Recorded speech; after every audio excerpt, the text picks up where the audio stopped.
안녕하세요. 오랜만이죠? 한번 또 공부 시작해 봅시다. 오늘 지문은 정책 딜레마에 대해서 한번 우선 들어가 볼게요. 가글부터 한번 보겠습니다.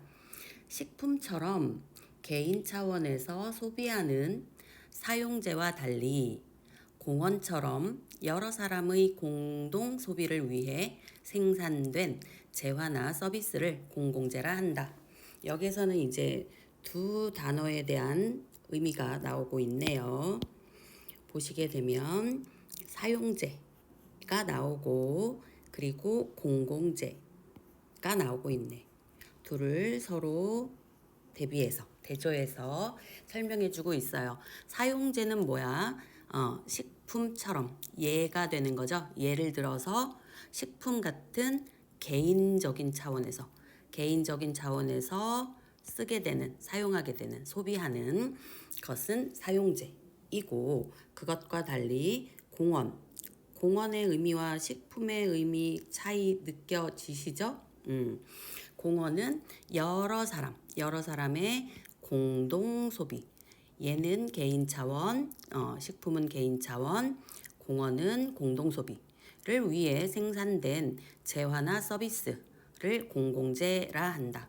여기까지 이해되시죠? 사용재는 개인적인 것이고 공공재는 공동 소비를 위한 것이다. 이렇게 생각하시면 됩니다.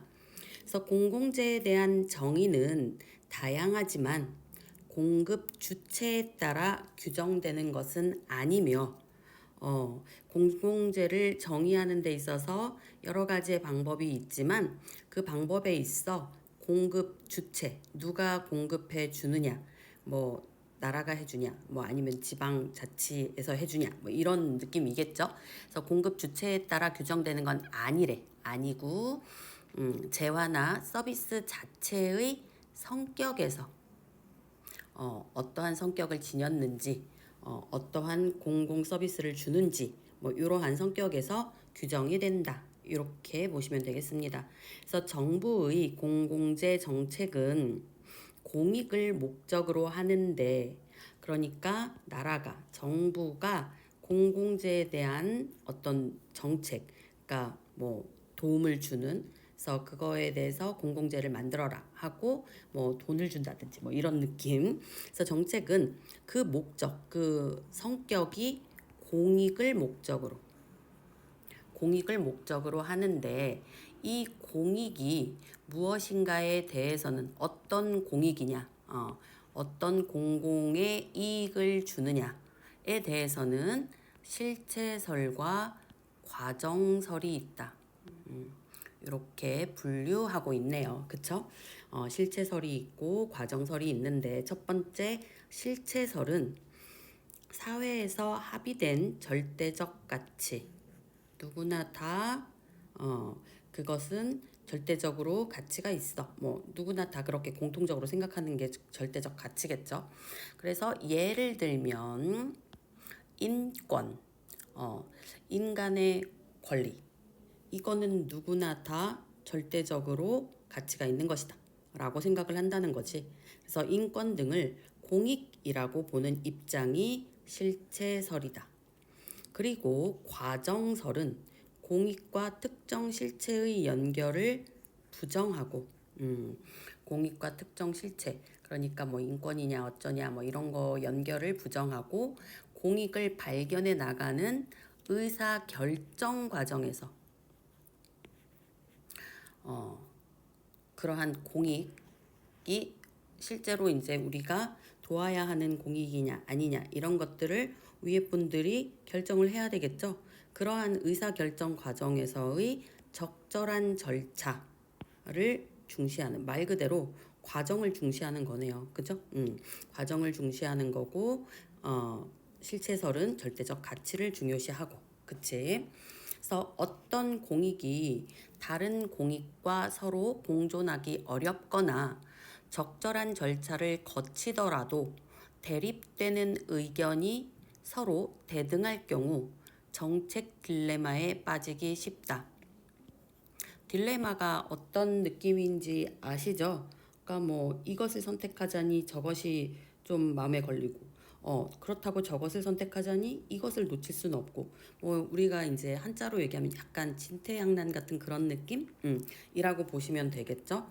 그래서 지금 어떤 공익이 있는데 그것을 결정하는 데 있어서 또 다른 공익과 있을 때 이 공익은 이루어지기는 하는데 이 공익으로 인해서 다른 공익에 피해를 끼쳐. 이러한 경우가 이제 정책 딜레마가 된다는 거겠죠. 그래서 정책 딜레마는 비교 불가능한 가치나 대안에 대해 어느 하나의 대안을 선택하면 선택되지 않은 대안이 주는 기회 손실이 크기 때문에 선택이 곤란한 상황을 말한다. 뭐 앞에서 얘기한 것을 다시 한번 부연 설명해주고 있다라고 보시면 되겠네요. 어느 하나의 대안을 선택하게 되면 선택되지 않은 것이 주는 기회 손실. 분명히 이제 그것도 했었어야 어떤 이득이라고 이익이라고 얘기하는 게 낫겠다, 그죠? 이익을 볼 수 있는 건데, 근데 둘을 다 하면 분명히 둘 중에 하나는 손실을 보게 된다. 뭐 이런 상황을 말하는 거겠죠.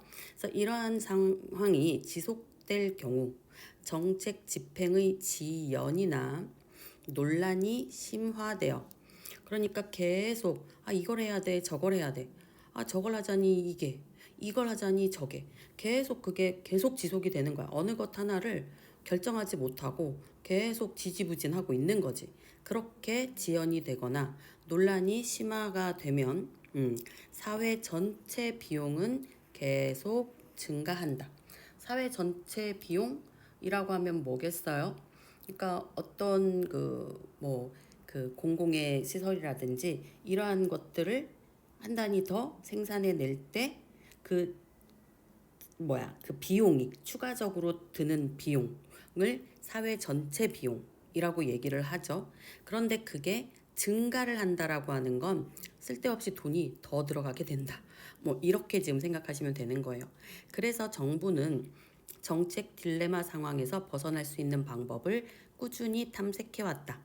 그러니까 어떤 딱 하나의 경우가 아니라 어쨌든 정치를 하려고 하면 정책 딜레마의 상황은 계속 생겨날 수 있는 거니까 그럴 때 어떻게 벗어날 수 있을까를 계속 탐색해 왔다라고 얘기하는 거지.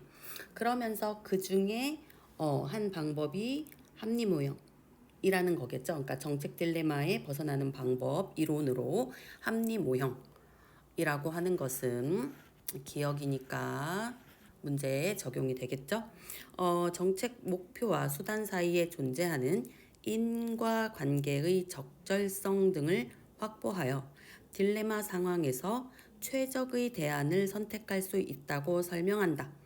그러니까 합리 모형은 말 그대로 합리적으로 이제 결정을 하는 거다라고 보면 될 것 같은데 쉽게 얘기하면 정책 목표와 수단, 목표는 그리고 그 수단 방법 사이에 존재하는 원인과 결과, 관계의 적절성 등을 확보해서 딜레마 상황에서 최적의 가장 적당한 가장 적절한 대안을 선택할 수 있는 것이 합리 모형이다. 그게 뭐 어떻게 되는 건데 너무 뭐라고 해야 되지? 추상적이다. 그죠?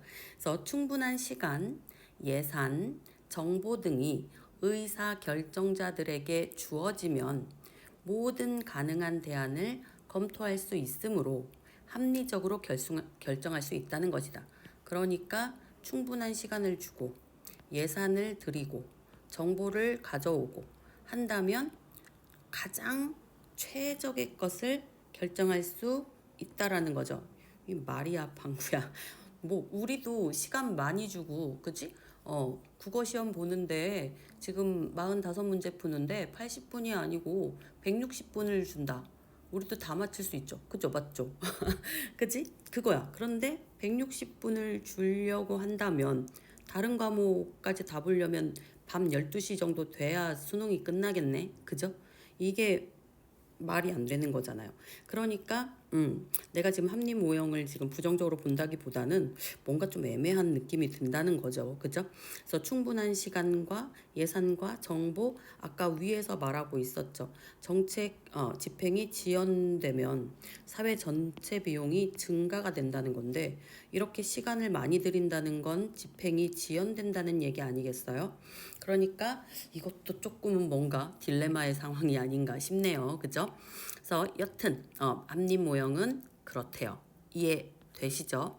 그리고 두 번째 이론인 만족 모형은 합리 모형이 전제하는 상황은 오지 않기 때문에 합리적으로 그러한 그 결정을 할 수 있는 그러한 상황은 올 수 없다 라고 좀 단정적으로 얘기를 하고 있네. 그래서 오지 않기 때문에 최적 수준의 결정보다는 만족할 만한 수준에서의 결정을 강조한다. 그러니까 합리보형은 최고의 대안을 추구한다면 만족 모형은 이 정도면 되지 않겠어? 이 정도면 조금 다른 거에서 조금 다른 대안이 조금 손해를 보고 한다고 하더라도 뭐 어쩔 수 없지 뭐 어떡해 언제까지 이거 갖고 지금 달려들어서 할 거야 이 느낌이죠. 그래서 수준에서의 결정을 강조한다. 선택 상황에 놓인 의사 결정자들의 신속한 결정은 그 결정의 도덕적 속성이나 논리적 속성과는 무관하게 정책 결정의 불확실성을 제거하여 사회에 긍정적으로 작용한다고 본다. 무슨 느낌인지 아시겠죠? 빨리 결정해야 이게 뭐 도덕적이거나 논리적인 거는 일단 차치해 두고 이 정책 결정이 막 굉장히 막 지지부진해서 막 이러지도 못하고 저러지도 못하는 그것보다는 빨리 결정해서 으쌰으쌰 나가는 게 훨씬 더 긍정적인 거 아니겠어? 라고 판단한다는 거죠. 이해되시죠? 그래서 어떤 결정을 하든지 능률적인 방향으로 자원을 배분할 수 있는 시장의 역할을 기대하는 것이다. 어떤 결정을 하든 그 결정이 절대 나쁜 부정적인 쪽은 아닐 거라고 믿고, 그치? 능률적인 방향으로 빨리빨리 으쌰으쌰 해 나갈 수 있는 그러한 방향을 기대하는 것이다. 이렇게 되는 거죠. 그래서 지금 정책 딜레마 에서 벗어나는 방법 두 가지를 설명하면서 첫 번째는 합리 모형이었고요. 두 번째는 만족 모형이었어요. 그래서 정책 딜레마의 지속은 사회 전체의 비용을 급격히 증가시킨다. 아까도 얘기했던 부분이죠. 다시 한번 언급하고 있네요. 이 돈이 많이 드는 건 상당히 문제가 있는 거니까, 그지? 그래서 충분한 예산과 정보가 갖춰질수록 검토해야 할 시간은 무한대로 늘어나기 때문에, 그지? 무한대로 늘어난다는 건 비용도 무한대로 늘어나는 거겠죠. 현실에서는 딜레마 지속으로 인한 비용 역시 대폭 증가한다. 오케이? 그래서 이러한 점에서 만족 모형은 여기에서도 만족 모형을 더 긍정적으로 표현하고 있는 듯 합니다. 그죠? 주어진 시간과 예산이 부족하여 어쩔 수 없이 받아들여지는 결정이 아니라 꼭 그렇게 부정적으로만 생각하지 말고 좀 더 능률적인 방향으로 가는 방법이다라고 생각을 하라 이거죠. 딜레마 상황의 지속에 빠지지 않으려는 의사 결정자들의 전략으로 채택될 수 있다라고 설명을 해주고 있습니다. 그래서 정책 딜레마에 빠졌을 때 합리 모형을 추구하기보다는 만족 모형을 추구하는 것이 어떤 비용 면에 있어서나 시간적인 면에 있어서나 좀 더 합리적이지 않겠느냐라는 그러한 내용의 지문이었습니다. 여기까지 끊고요. 나 글은 다시 또 새 그 영상에서 만나 뵙도록 하겠습니다.